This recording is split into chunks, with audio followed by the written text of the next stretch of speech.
27/1/2025 മുതൽ ആരംഭിച്ച ഒരു വാഹന പ്രചരണ ജാഥയാണ് ഇന്ന് തിരൂർ ഇലക്ട്രിക്കൽ സർക്കിൾ ഓഫീസിൽ എത്തിയിരിക്കുന്നത്.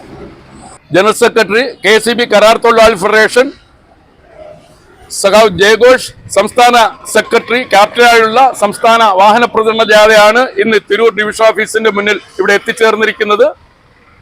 ഞങ്ങൾ സംസ്ഥാനത്തെമ്പാടും ഉള്ള പ്രധാനപ്പെട്ട ഓഫീസുകളിലാകെ സഞ്ചരിച്ച് ഞങ്ങൾക്ക് ഇലക്ട്രിസിറ്റി രംഗത്ത് നടക്കുന്ന ഘടനാപരമായ പരിഷ്കാരങ്ങൾ വഴി കരാർ തൊഴിലാളികളാണ് ആദ്യ വിര എന്ന് പൊതുജനങ്ങളെയും സ്ഥിരം തൊഴിലാളികളെയും അറിയിച്ചുകൊണ്ട് കരാർ താൽക്കാലിക തൊഴിലാളികളെ കൂടി സ്ഥിരം തൊഴിലാളികളും ഓഫീസർമാരും ചേർത്ത് നിർത്തണമെന്ന് പ്രഖ്യാപിച്ചുകൊണ്ട് ഇലക്ട്രിസിറ്റി ബോർഡ് തന്നെ തയ്യാറാക്കിയ സബ് കമ്മിറ്റി രൂപം കൊടുത്ത സബ്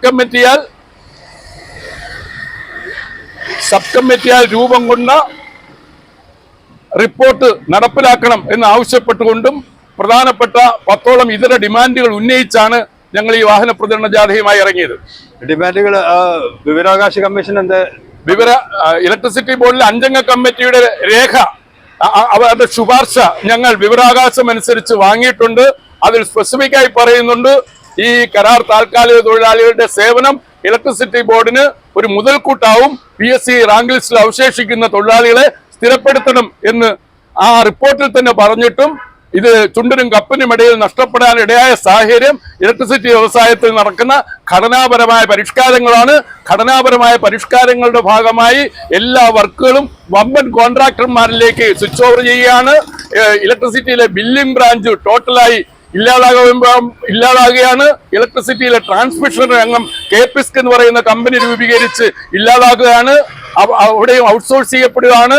എന്തിന്? ഇലക്ട്രിസിറ്റിയിൽ ലോഡ് ഡിസ്പാച്ച് സെന്ററിന്റെ പ്രവർത്തനം ഉൾപ്പെടെ കമ്പനി രൂപീകരിച്ച് കമ്പനിക്ക് ട്രാൻസ്ഫർ ചെയ്ത് ഇലക്ട്രിസിറ്റി ബോർഡ് ഇലക്ട്രിസിറ്റി രംഗത്ത് ഒരു ട്രേഡറായി അധപ്പതിക്കുന്ന സമീപനത്തിലേക്കാണ് പോകുന്നത്. വൈദ്യുതി ഉൽപാദനം വർദ്ധിപ്പിക്കാതെ, അതിനു വേണ്ടിയിട്ടുള്ള ശ്രമം നടത്താതെ 50 പൈസയ്ക്ക് വിദ്യുച്ഛക്തി ഉൽപ്പാദിപ്പിക്കാൻ കഴിയുമായിരുന്ന മണിയാർ പദ്ധതി ഉൾപ്പെടെ ഏറ്റെടുക്കാൻ വൈമുഖ്യം കാട്ടിക്കൊണ്ട് ഇലക്ട്രിസിറ്റി ബോർഡിന്റെ പൊതുമേഖലാ കൺസെപ്റ്റ് തന്നെ ഇല്ലാതാക്കി ഈ രംഗത്ത് പ്രിയമുള്ളവരെ ഒരു ട്രേഡറായി ഇലക്ട്രിസിറ്റി ബോർഡ് അധപ്പതിക്കുകയാണ്. ഇതിനെതിരെ തൊഴിലാളികളുടെയും ഓഫീസർമാരുടെയും ബഹുജനങ്ങളുടെയും പിന്തുണ ഈ സമരത്തിന്, ഞങ്ങളുടെ നിയമസഭാ മാർച്ചിന് 25-ന് നടക്കുന്ന നിയമസഭാ മാർച്ചിന് ഉണ്ടാകണം എന്നുള്ള ആവശ്യപ്പെട്ടുകൊണ്ടാണ് ഞാൻ ഈ പ്രചരണ ജാഥ സ്റ്റേറ്റിലെല്ലാം സഞ്ചരിക്കുന്നത്.